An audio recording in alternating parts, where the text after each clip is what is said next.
Hello, welcome to Back of the Net. It's deadline day. We're stood outside Dean Court. With me is Jack Tanner from the Bournemouth Echo. Jack, have you been busy? Slightly. Just had to sort out the Gavin Kilkenny loan stuff but before coming down here, but it's been relatively tame. Kind of know where everything is at the moment, but it's perhaps a little bit of the unknown that we're kind of excited by. Yeah, because there's some transfers that have been made relatively early, but Bournemouth fans, they were promised 4 or 5 new signings. I think we're up to 4 officially, but sounds like there are a couple of other irons in the fire. There are a few trusted journalists, including yourself, that have tweeted out some conjecture about players that may be coming in. So it sounds like there could be a couple of more deals left today. We're expecting at least 2 more. That's definitely the noises we're hearing from the club, and it seems quite confident. With bids accepted, it's just going through the normal rigmarole of like medicals and sorting out paperwork, getting players from abroad over here.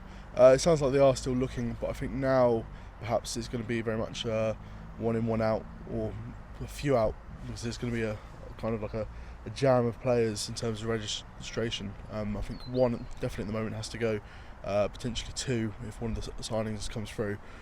So really, before they can look at bringing anyone else in, it's about departures. So that's kind of where we're at, kind of listening at the moment. But we're not hearing too much on departures, but normally that sort of thing, once that ball starts rolling, the other balls kind of in a way start rolling in terms of incomings. So would we not expect to see players here for medicals, or do they happen all over the country, or is it specifically London, a specific place? What happens with that? It's very dependent. It depends like where a player is based on where they're arriving from, how quickly it is to like arrange travel, and also medical staff. In some cases, I know some clubs and Cherries at times they've done with different players and like simultaneous medicals at different places. By sounds of it, I think today they were largely based out of London, just because it's obviously a central hub, a lot easier to get transport into. So yeah, I think London definitely this window has kind of been where they've been based, but that's also just like the profile of player they've been after, just is the easiest for them. So we've got a few players in. It's fair to say that Bill Foley's putting his money where his mouth is, isn't it? He's spending. Yeah, it's interesting because he said it, and he didn't kind of backchat, but then it was kind of very quiet at the start of the window. Perhaps he may have overstated it, and then it's just kind of out of nowhere, just ramped right back up again. He might have even under-promised in a way, by the sounds of it. So, yeah, I think he's obviously a very ambitious bloke. Having met him, having spoken to him, he very much isn't afraid to spend money. I think there is a plan to the spending as well. I don't think it is just chucking money at it. These players are very much fitting a profile, so it's not just like someone's hit the panic button. It sounds like, yes, all along the plan was to sign 4 or 5. They're just quite coy with it, because if you're a big new billionaire owner coming in, you don't want to tell everyone you've got money. You don't really want to tell everyone that you're going to buy a load of players.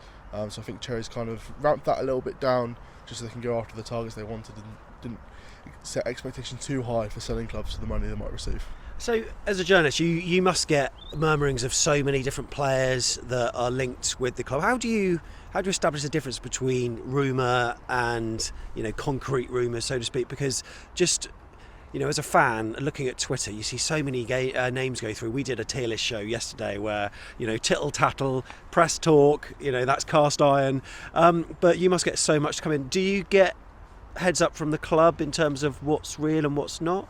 As people kind of notice, us at the Echo, we kind of take an approach of we much rather not be first or second to a story, and then kind of not get it wrong necessarily, but just report solid and conjecture. We normally try and confirm whether a bid's been made with the club or where a deal is with the club.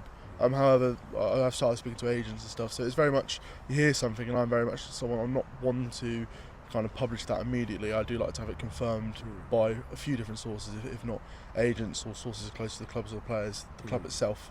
And then other people, I know like the modern thing now with transfers, like journalists have tiers. I'm not sure what tier I am, but there's other tiers, and there's people that will have closer sources that necessarily aren't necessarily the media here, whose official function is to like confirm details, but they'll have sources closer, perhaps up in the boardroom or whatever.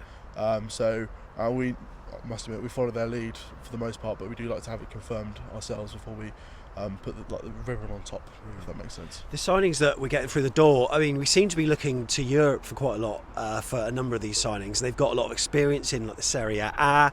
Obviously, they want to play Premier League football, but as it stands at the moment, Bournemouth are below the dotted line. Are these players, is Foley rolling the dice thinking, right, these players are being signed to keep us in the Premier League, or do you think he's got half an eye on maybe the Championship next season as well, just in case? Perhaps I think that's also where the Lorient link comes in, because say worst does happen, get relegated, you have a team that's like guaranteed to be playing top flight European football next season, perhaps even Europe. So it's not the worst to get a player in, perhaps isn't too happy with the idea of playing in the Championship. Perhaps you can then send him out on loan to Lorient, but it very much seems like they're backing Gary O'Neill and his sort of style of play. The one thing I've noticed, especially the attacking players, they're all really good dribblers. They like to get on the ball, drive from deep. They haven't really looked for like a creative playmaker at all. So even like Zaniolo, who they were linked with, whilst he's a bit more central, he's very much another one that likes to get on the ball, drive forward, not necessarily someone who plays in between the lines or links up play. So very much seems like Gary O'Neill's been backed. But these signings to me, you hear it quite often, I know, down the road at Saints, and like when a new owner comes in, they talk about a multi-club model, they talk about signing players for young, relatively cheaper, and selling them on for profit. I haven't really heard that about Cherries. I know it's kind of been almost predicted, because that is just a fact of football, isn't it? If you're not the top six, you have to buy players that have quite a bit of upside to sell on. So I think no matter what division there is, these players that are coming in fit that sort of profile where they're young, definitely got something about them now that they can contribute, but also no matter what division they're in, they are going to improve as players, and they will retain their value, if not increase in value. Yeah, one of the questions that we had in on Twitter when we put out was, does the lack of Premier League experience worry you at all? And I was thinking about that myself, and in some ways it does, but then there was no Premier League experience for Dango Ouattara, and he hit the ground running, didn't he, against Forest? I think some of it is just a lack of fear. If you're not necessarily used to the level, if you don't know what to expect, you just get chucked into it. You kind of have to thrive and survive, don't you? I don't think the gap's huge. I think you're coming into a dressing room that there isn't tons of Premier League experience, so it's not like you're trying to fit into players that have hundreds and hundreds of games under their belt. It's very much quite a young team, so everyone's on the same playing ground and same sort of pressures on everyone. But yeah, the thing is, Premier League proven players come with the price tag of Premier League proven players. Yeah, true. You can imagine like a player like Ouattara, how excited he is now if he'd been playing in the Prem the same amount of time he has been in France at a similar sort of level.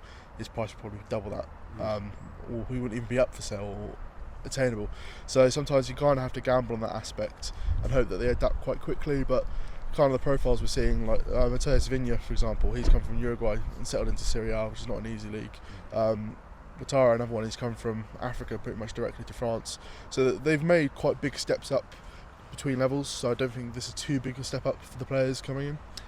And in terms of Gary O'Neill himself, he's been under pressure, of course, since he's been permanent manager, hasn't picked up 3 points yet. A lot of Bournemouth fans have been questioning his appointment. Of course, we get behind him, but he's being trusted by Foley. Just wondering, with regards to the signings, is this a group decision of these individual targets that we're hopefully getting later today and the ones we've got already? Is it, does Gary O'Neill have a substantial say on these players that we've got in, or is it more of a group effort with Hughes, Blake, etc.? It seems what Foley's basically said, and he'll sit in on scouting meetings and recruitment meetings, and perhaps won't pull the trigger. He won't be the one to say get this in, but he will give his opinion. And I think Gary O'Neill's kind of the same. He won't be the one making the final decision, but he will be very much saying this is what we need, and giving his approval to potential signings. And it's interesting because I know there has been a lot of noise about Gary O'Neill's futures, but it's just kind of purely been from the fans. And it's very interesting we haven't heard anything from the club, like not even murmurings that you perhaps would elsewhere at different situations. So there hasn't been like that public statement of saying we're backing Gary O'Neill, because I don't think the club thinks it's necessary at the moment. That's kind of where they're at in terms of how well backed he is, and I think this transfer window proves that he's been well backed again. Because like I say, it's very much doubling down on that transitional stuff, like trying to attack teams rather than constructing moves. I think I looked the season under O'Neill, there's only been 2 goals where they've completed more than 10 passes in the build-up. Wow. And both of those, they passed the ball around the back before breaking forward, quick direct passes. So it very much is, this is the style they're going for. Does that necessarily preclude another manager coming in, these players suiting them? Perhaps, but I think very much the signings are being made with Gary O'Neill in mind. Yeah, excellent stuff. So obviously, as a journalist for the Daily Echo, you must be very busy typing away. Whereabouts people know where to see your work, but what can people expect in tomorrow's paper? If it's as busy as I'm expecting, perhaps a sort of a transfer roundup, just because we might not be able to get it all into the paper. What's your deadline? What's your kind of print deadline for? I mean, when's it printed? Is it printed early morning or? Our deadline tonight, I think it's like 9:30. Oh. We're slightly snookered because the same print also serves Southampton, and Southampton's been given the slightly later deadline of like 10:30 because they've got a League Cup game. Of course. So I feel for those guys. They've had to travel all the way to Newcastle and keep an eye on transfer deadline day, whilst I've had quite a relaxing day so far. But yeah, so obviously we have to stay on top of it. It sounds like most of the business will be in there, so the paper should be relatively up to date. Yeah. And of course it's on the website anyway, isn't it? Yeah, and we've got a live blog running at the moment. Yeah. Kind of picking out stuff like even the minor ones, like people might have missed Gavin Kilkenny. So that kind of almost slipped me by because Charlton announced it before Stoke or Bournemouth even announced what was happening. So that's an in and then an out again. You know what? It's been moving so quickly over the last sort of 48 hours, and whether we'll get a couple more in, it looks like we will. Does that mean that we need to get rid of a couple more players, or what's the current state of play with that? Yes. From what I understand, what I've kind of been hearing, there's something that I wasn't aware of until this window, kind of safeguarding and welfare rules for the Premier League and PFA. You can't deregister a player and just have them kicking their heels. Like, if you deregister someone midway through a season, they have to be playing unless there's a legitimate reason why they can't. So that obviously, at the moment, they very much have to get rid of one. They're one over at the moment. Say the Ukrainian centre-back comes in, Ilya Zabanyi comes in. He's under 21, so he doesn't have to be registered. But Hamad Traore, he would have to be, so that takes him up +1. The most concrete thing we've had at the moment is Ricky Dembele, but even that's kind of, we haven't had that confirmed on either end. Who's being linked with Auxerre, I think, in France? Yeah. I mean, is there the possibility that some of our players could get loaned to Lorient at all? I wouldn't say it's a concrete possibility. This would be something that we discuss, but I think Lorient are very... I know they've just let Moffy go to Marseille. I think they're kind of content with their squad to a certain extent, and they'd much rather replace the experienced players they're losing, or perhaps in Dango's case, they'd much rather just muddle through with what they got rather than ship players in. Because I know at the moment, like, the kind of the fan attitude there isn't too brilliant. So I think they might be in the market for a striker, but I think Cherries also might be as well to a certain extent. So I don't think Cherries have got any strikers going spare. It's one of those things that kind of makes sense on paper, but then I don't think there's too connected a thinking between the two clubs right at this moment. Obviously the Foley connection helped the Ouattara deal go through, but I don't think it's quite at the level where they're like sister clubs quite yet. So perhaps maybe not this window, but I could see it in the summer, for example. I'll say, I don't know whether it's intentional or not, but the deadline day yellow that you're wearing, on point, I've got to say. Whereabouts can people follow you on Twitter for more information, Jack? My Twitter handle is @EchoSportJack, and then I write everything for the Bournemouth Echo. Brilliant stuff. BournemouthEcho.co.uk. Yes. You should know this. I should know this. I get confused when they call it the Daily Echo sometimes, but... Yeah. Love it. So that's Jack Tanner from the Bournemouth Echo. Make sure you check out his stuff. Make sure you give him a follow. And yeah, more videos to come on Back of the Net throughout the day. Who's going to be up next for Bournemouth? We'll find out at the Cherries.